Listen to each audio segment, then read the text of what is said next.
penetration has increased in Africa. We've seen the uptick of online shopping as people want convenience, people want better prices. We've seen that movement from brick and mortar to online shopping. Yeah. So there's been that growth, and more so the last 2-3 years. Yeah. And I'm guessing December is the busiest because of the season and how high stake it is. Could you talk to me about the sort of the trends that you see in the course of the year? Does it pick up during 14th February, dips, and then maybe, I don't know, during Mother's Day it picks up again? Talk to me about that, how the year sort of looks like and why, because December must be the busiest. Interestingly for us, because our business, the way our business is centered, it's centered around our main events. So that's where you will see our peaks. So you'll see our peaks through three biggest events of the year, which is Mobile Week early on in the year, which is in March. And then there's June Anniversary, which is in July. And then Black Friday, which everyone I think knows about, by Jumia in November. So actually our peak of the year, our biggest event of the year is actually Black Friday. Yeah. So December is actually a much slower month, but still quite bigger than the other months of the year. So I'd say it's big, but not as big as Black Friday. Yeah. Thomas, just help us understand how technology, being a software developer, how technology has really changed how we shop. Thank you, Zinzi. It's always a pleasure to be here, but you always have a problem pronouncing the name of my company. Ring Near One Africa Media, home to several online marketplaces, from cars to jobs to property. And e-commerce, which is otherwise known as online shopping, as you literally call it, is on the rise because of internet penetration. Right. As a matter of fact, I'm consulting for a fiber installation project deep in the inside of Wajir County, one of the areas considered as remotest in this country. That can only affirm that more and more people are getting access to the internet. So what are they going to do with this internet? They obviously have to do something with it. And that is why people in the present days are now moving away from the brick and mortar way of establishments into availing services and products online. And we have many platforms. And of course, there may be other concerns surrounding this whole issue. But the long and short of it is that the world is now shifting. It's shifting, and we have to keep up. So, yeah, technology is playing an instrumental role in all of this because new things are being innovated day in, day out. Yeah, with the penetration and availability of smartphones, Africa is now having more than 200 million smartphones. Imagine that is Africa, a developing continent. We've not even talked about the developed nations yet because there, online shopping is now a way of life. Yeah, and we are also moving there. Just to pick up on that, 200 million smartphones. Alice Mohammed, as a finance manager at Cheki.co.ke, how is this changing how people and corporates, to be specific, are doing business, how they are choosing to do their sales and marketing, how they're choosing to reach out to their consumers? Thank you for having us this morning. It is interesting how the trends have moved from what Thomas is saying, the traditional way of doing things and exchanging of goods and services, to a more convenient, cheaper model of doing business. In the recent times, you'll be surprised that there are so many online companies that have come up purely because when you see a growth in an industry, just know there is money. People are, the investors are making money out of it, and it is encouraging for us who are in the business of it, especially myself who is in Cheki, where we deal with purchase of cars, buying and selling of cars. I think we are the leading platform in the country, if not in Africa, for exchange of cars. So I think buy and beyond, as in how it has been, it's changed. We are making money. People are selling, and the best thing is that revenues have grown for the different entities and the companies, and so yeah, it's a revolution, I would say. All right. Yeah. Now, being at the forefront of this specific industry, more specifically online shopping, what are the do's and don'ts? But let's begin with the don'ts. What do Kenyans do wrong online when they are shopping? I'll speak from maybe what I'm involved in, the cars. I think one thing that I want anyone that I come across who is shopping for a car, I would say a car is not, I always say a car is not bread where you can just walk into any shop in the country and pick any. You have specification. We call it a complex good. You have to do research about it. You need to know what you want. And above all, Kenyans are very attracted to something that looks cheaper than the market price. Right. I think for me that's something that raises eyebrows, because if you know that a Vitz of a Toyota Vitz 2011 is going for maybe 800,000, why would you be attracted to an advert that say that keeps the car or shows the car is worth 300,000? Where would this person selling the car for 300,000 picked it from, so that it comes now and sells to half the price of what the market is selling it at? So I'd say that is something to worry you first. Of course, we put measures. Like in Cheki, we have maybe a quality control department that maybe checks the adverts to ensure that they are viable, that they are true adverts. But I mean, as an informed buyer, I would say by the time you're getting online, you should be informed. So when you're informed, please stay away from adverts that looks too good to be true. Right. I say when it is too good to be true, then it could be too good. And we'll talk about that, scammers and hackers and how Kenyans can protect themselves. Charles Njuguna, being in Jumia, what are some of the fashions or the trends that you see Kenyans do wrong and apply when it comes to online shopping? I'd maybe flag 3. Okay. I think one of them is, as she mentioned, when the price is too good, always ask, always check, do this. I think what I tell most of my friends who are involved in buying things online is, look at the seller score. So most online shops will have a seller score for each of the vendors who are selling on there. Check the seller score. That's 1. 2, check the comments. Because people also leave comments on the product, right? That also gives you an indication of whether that's actually a good product or whether the seller is going to deliver the product. Number 2, I think there's also an element of being unrealistic when you buy something online. If you're buying a fridge, you don't expect it to be shipped in the next 2 hours, right? Yeah, and most websites will have very clear timelines of when they expect to deliver, right? So I think another thing maybe we're not getting right is also being I think, unrealistic in terms of delivery timelines. And I think the last one is also maybe as ensuring that the information you have on your profile is up to date.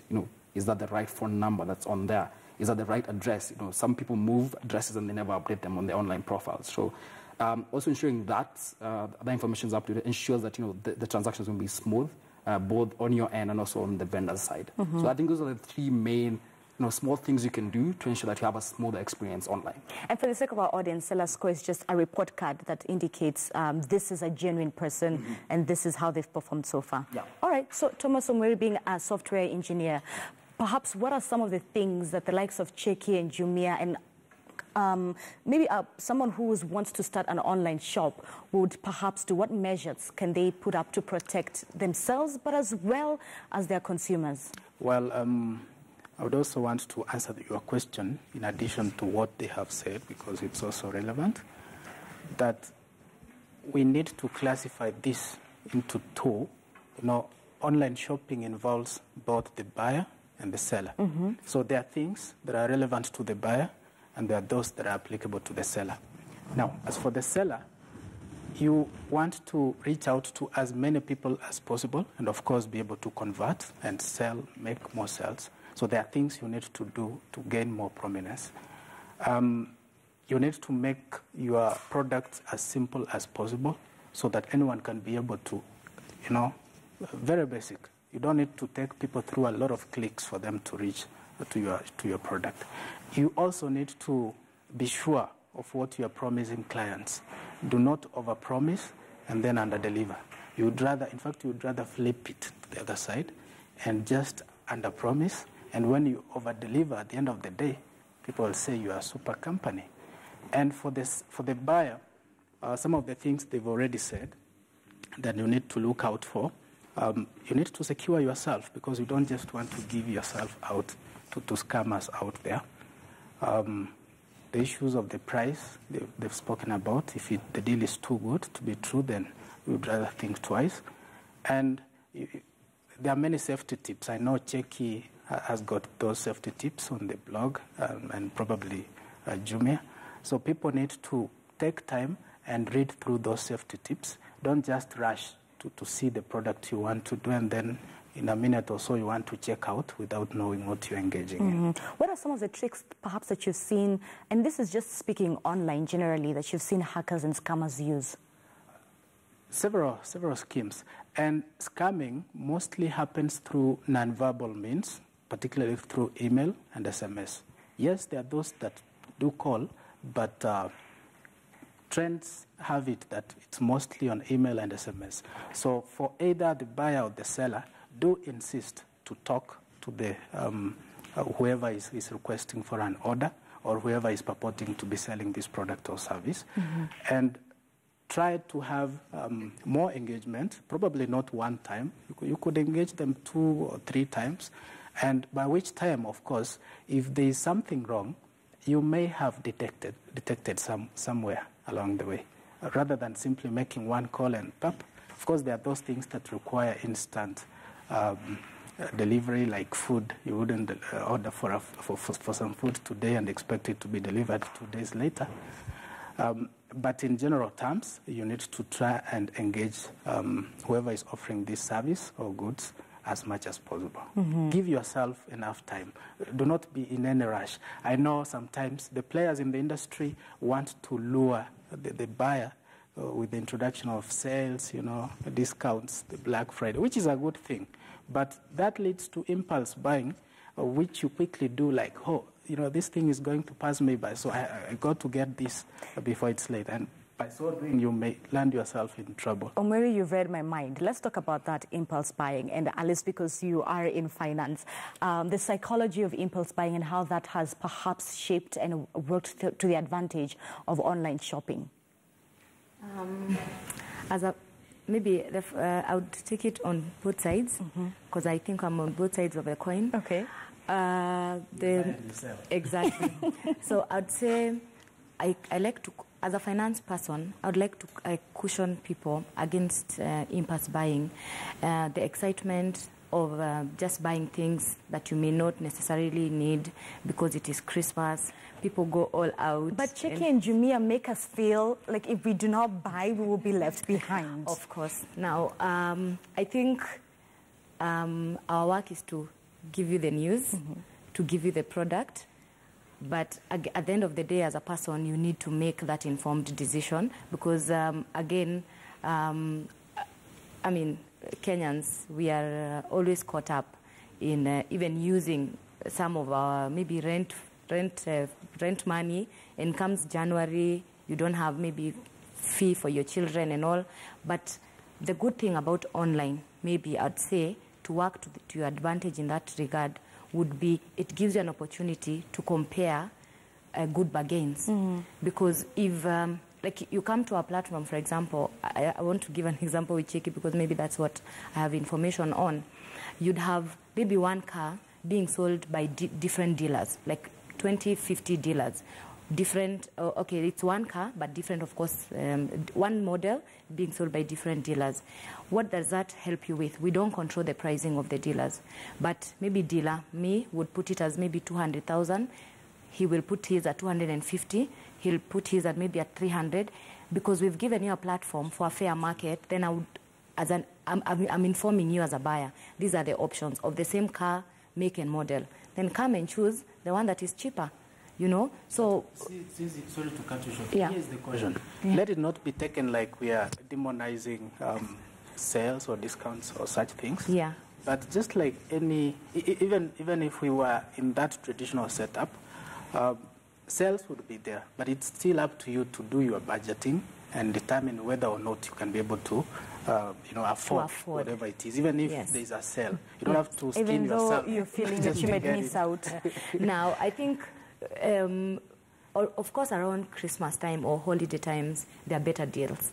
And that is why you see, if you're someone who is financially planned or you have planned for your finances well, at least you know at the end of the year, every year we've had deals on maybe electronics, deals on all those kind of things. And you're going to plan ahead of time. Don't wake up in the morning and be caught up in impulse buying. Because at the end of the day, it will be you who will be kicked out of that house. Right. Yeah. Okay, let's talk about that. Charles Juguna, let's talk about deals and discounts. Are they genuine? And the reason why I ask whether they're genuine is that you will see perhaps if you are selling a fridge for 60,000 Kenyan shillings, the discount price, you might find that you are buying it even at a more expensive price. It's just because maybe it's around Christmas season and perhaps the buyer wants to take advantage of that. You find that you could have even bought that fridge for 50,000 Kenyan shillings. So let's talk about how genuine discounts are and how people can even know, even though it's on genuine platforms like Jumia and Cheki, how people can know, okay, this is a genuine discount and this one, I think I'll speak from my experience. Are the discounts genuine? Yes. And I'll tell you why. As an online business, our biggest competition is brick and mortar stores, right? So we are trying to move people from brick and mortar as much as possible. So we try as hard as possible to ensure that we are cheaper, first of all, than you walk into a brick and mortar store. That's number one. Number two, we're also competing with other online platforms too. So we're also trying to ensure that we're cheaper than them too. So how do you know the deals are good? I'd ask you, do your homework yourself as well. But we will always assure you that we have the best price guarantee. There's been times we do tell people, buy this. If you get a price that's better than this, we'll pay you 10x the difference, right? For some of our deals, because we know we've done the homework. And one of the things that underpins the online business that allows us to actually be cheaper is because we don't have overheads such as a brick and mortar store. We don't have servers, guys at the tills. We do not have. We don't have to pay rent for a fancy mall somewhere, right? Right. So all those things allow us to be actually much cheaper than your typical brick and mortar store. Competitive pricing. So I think, and that's why you're seeing a lot of people moving away and at a very fast rate from brick and mortar, because first of all, you solely understand that this is not a scam. There's a reason as to why these deals are that good, right? There's an economic reason and not just, a marketing or, sort of trying to create hype. Okay. Let's talk about the future of trends for online shopping, more specifically coined for the African continent. Now, I'll start with Thomas Omwere coming down. Of course, for you, perhaps Alice Muhami, you might want to be more specific with cars, with the car industry, the motor industry. Yeah. But let me begin with Thomas. Thomas, talk to us, highlight for us some of the trends for online shopping that we could be seeing in the next 2-5 years to come. Well, the future is bright. It's much, much luminous. And we already said that we've come from somewhere, from that traditional kind of establishments. And now we are here. And where we are headed, there is more innovations being created around products. And I'm thinking, imagining, and this could have already started happening in some other places, a situation where out of your online shopping behavior, the systems can be able to study you well, understand you well, learn you, know what you need at what time. They can give you suggestions. Sometimes bots can even be able to make orders on your behalf. Then there's a drone coming right to your doorstep to deliver. Yeah, I mean, we are set for more exciting things. Before I get Charles and Alice's comment, let me just come back to that comment for the aspect where even online they can know your trends by seeing what you click on and what you're reading more on. Yeah. Isn't that not a bit dangerous for I know, a consumer? It's controversial in a sense, but again, it's helpful and necessary. But the good thing is that we've now gotten to that level where we are talking about really safeguarding the safety of both users, may it be the seller or the buyer. And that is why from the developed nations, like the UK recently passed the GDPR, the policies that ensure that the online users are safeguarded. And the beautiful thing, even right here in Kenya, recently the president assented to the cybercrime law, although it's also controversial in a way. Bloggers went to court and it was sort of suspended. But at least we're having that conversation. So we need to come up clear and establish a proper way of safeguarding the users by protecting their data. But there's a way you can still be able to get the information you need from the users, they can give it to you on their own volition. You don't have to push it on them. You don't have to force them, coerce them. There's a way you can be able to ask them, and then they can allow you the usage of that kind of information. Yeah. Unless, Mohammed, perhaps future trends that Kenyans can watch out for if they want to buy a car or anything in regards to transport? Okay, I would like to first comment something before I forget on verification of the sellers selling on our platforms.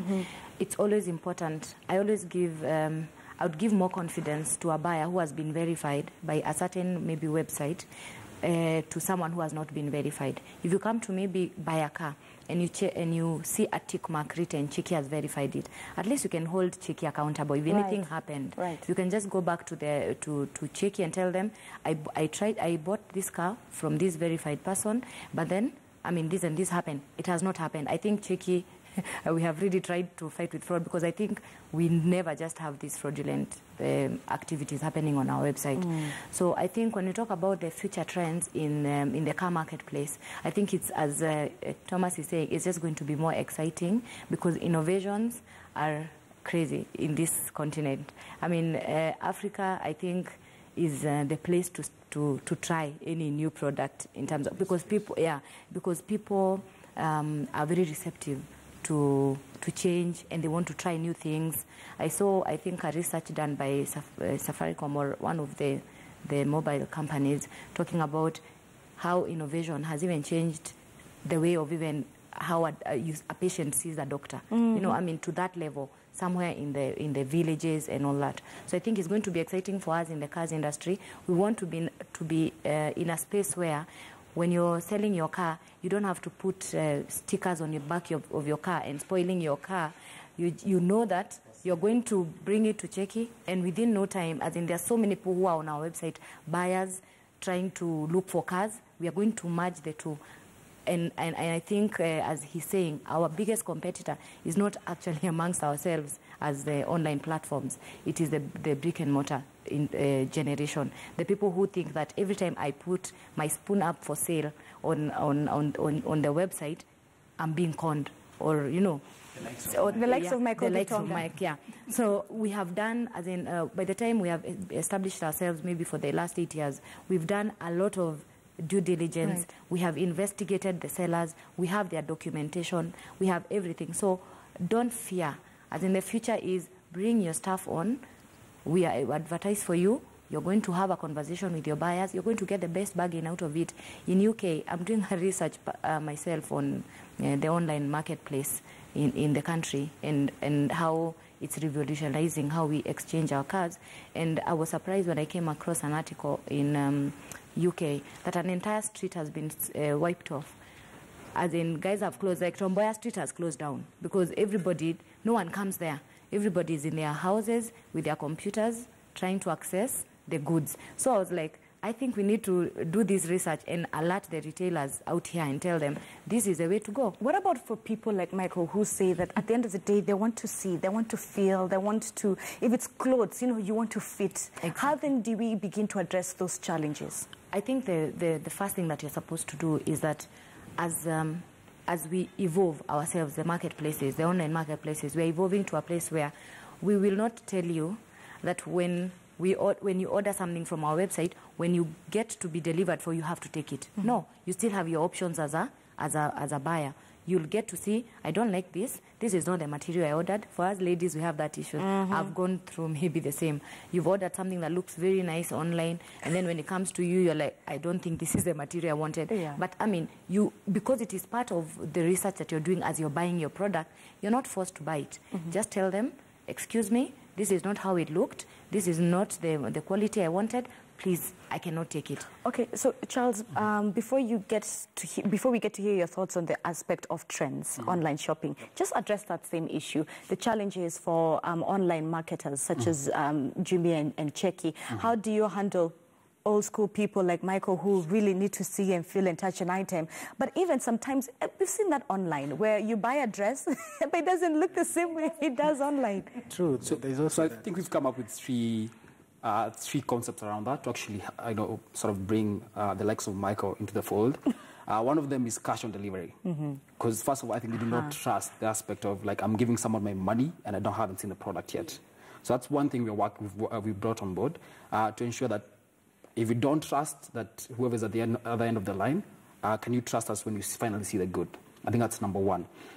Number two, and there's something we've done around our electronics, is something called the Junior Guarantee. So you can return the good within 3 months if it's defective, right? So, and that also helps people to feel comfortable, right? I can buy a washing machine, I can buy a TV and know that if it's defective, in the first 3 months, I can always return it. And I think the last thing that we've done is we've come up with, yes, we're an online business, we now have offline stores, right? Where we put goods where people can actually touch them, things like weaves and makeup, because people want to see them before. How will we feel and touch makeup and weaves online? No. So we have offline stores across the country where you can actually, some of the products we have online, you can actually see them there first, right? Okay. And they're good. I think they're good for one thing, right? They help bring people who are not conversant with the platform. We bring them online because you see the product and then there's someone to help you actually place an order on there. So those are the 3 concepts we were coming up with to help, sort of bridge that trust and education sort of gap that's not there. That's sort of stopping us from increasing the penetration at the moment. Yeah. All right, let me hear your thoughts on future trends, especially for the African continent, future trends on online shopping. I think I'll focus on 2. I think the main one is mobile first. So we know that in this country, more people own smartphones than they own desktops, right? True. So a lot of our businesses that are online were initially built around the desktop, right? As we've been looking at, and what you're doing right now is you're transitioning away from that to ensure people have mobile apps. Get your Checky app, get your Jimmy app to actually help you shop all the time. Becomes a bit easier. You don't have to be in front of a computer to actually complete that transaction, right? And what we've seen with that, we saw that for ourselves this year, where we tried to transition our customers from desktop to the app. And we saw it in November, where the app moved from 30% of our business to 60% of our business. Yeah, so just by having the app? It moved in the space of weeks, just by nudging people to actually download the app. And this is going to be the future, and I believe this is going to be the future in other countries too. Okay. Because everyone has a smartphone now, but not everyone has a desktop. Do you think a time will come when Africans are buying their clothes and even their vegetables online? That's actually the second trend. It's not, we're now moving to what are people buying.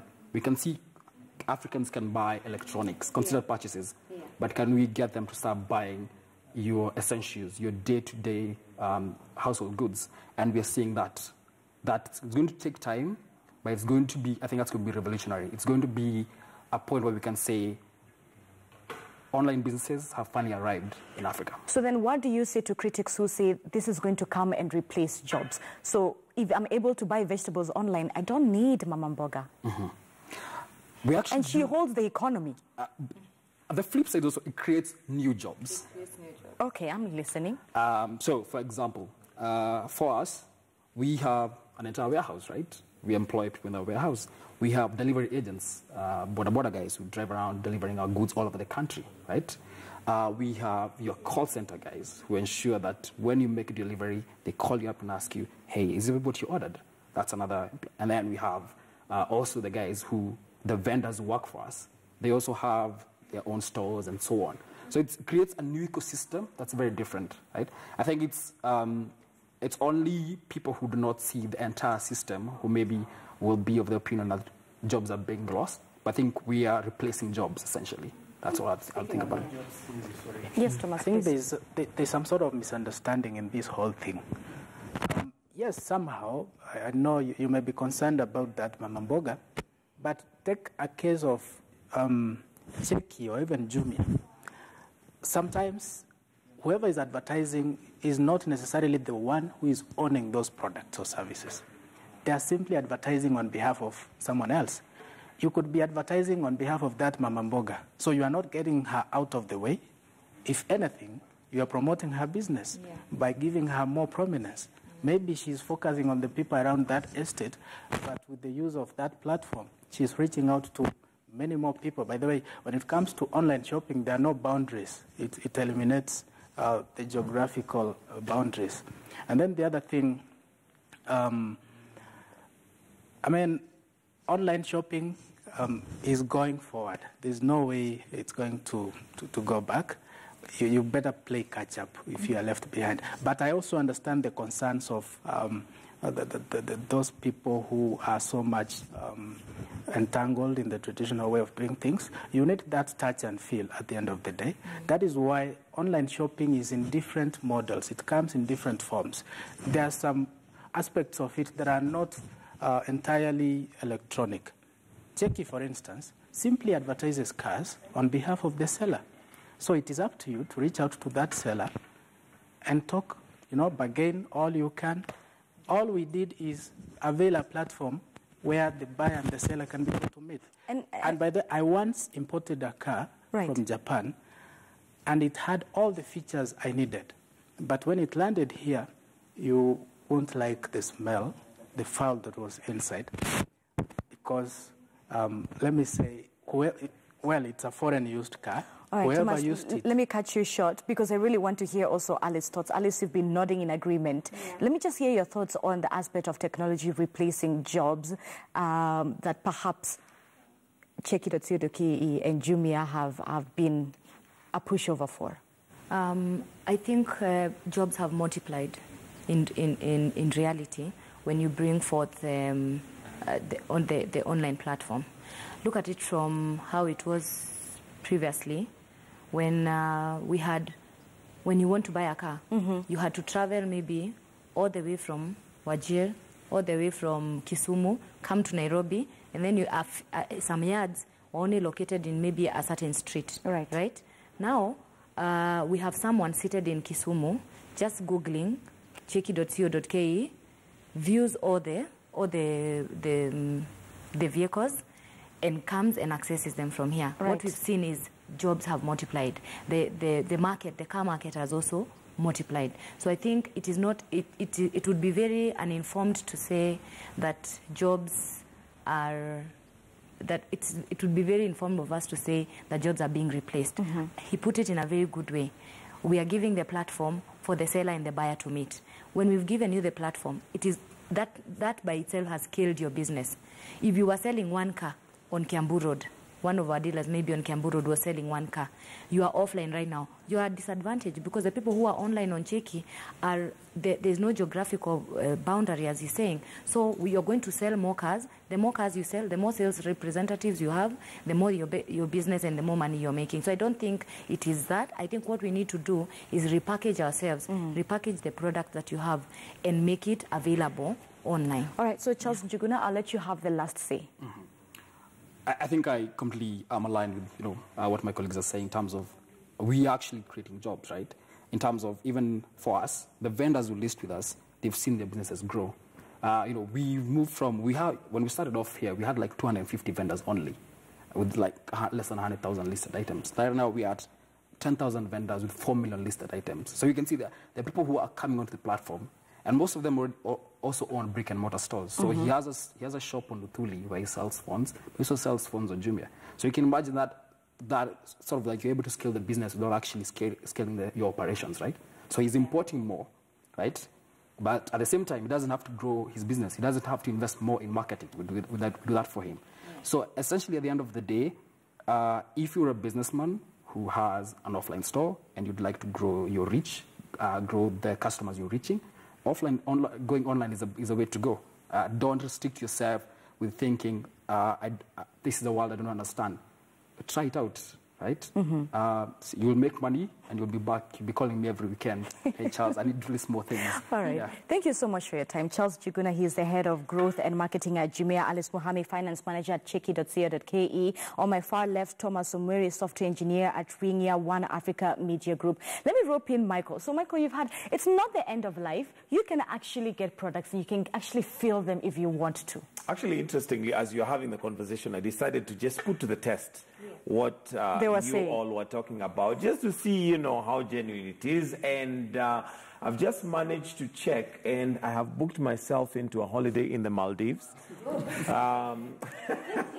And let me see. I can't tell you how much it's going to cost me right now, but I'll certainly be posting the pictures online. So, Zinzi, if you'll allow me during this holiday time, Maldives is a place to be. And, you know, it's good for us as journalists to not just talk about something, but give it a try. Okay, Michael. Right? So, online shopping is definitely something I'm going to delve into. So, I've decided literally to go into the deep. You know what, Michael, for your sake, I hope you're not being scammed by some person seated behind their desk. No, I don't But you're think going to the Maldives. I'm going to do they've given us the indications and tips of how to do the background checks.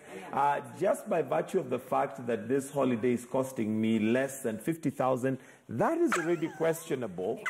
It's already questionable, so I'm not quite sure whether I should go for it, but I'll do my background check. That Maldives is Mombasa. You're being lied to. No, the pictures actually show Maldives. However, the spelling of Maldives here is also a bit questionable, but there you go. So definitely the tips that you've given us are helpful, and I'm going to be using them. Michael is one of those people, if they get a message from a Nigerian princess, an email, and they will send money. They will send money. Anywho, in case you missed out on all the information that was given here by Zinzi and the crew, we are going to post this online. So please make sure that before you go on, do your online shopping, do your background checks, ensure that you're not being, what did you call it, scamming? Scammed. Or going to Maldives for 50,000 Kenyan shillings. Less than 50,000. And that's for 4 people. So, I don't know. Maybe I'll send you the pictures of this Maldives. Maybe there's a place in Kawangware called Maldives. I don't know. But anyway, we'll find out. All right, but it's now 10 minutes to 9 o'clock, and it's time for us to wind up the show and say goodbye. Thank you so much for staying with us right here on Morning Express.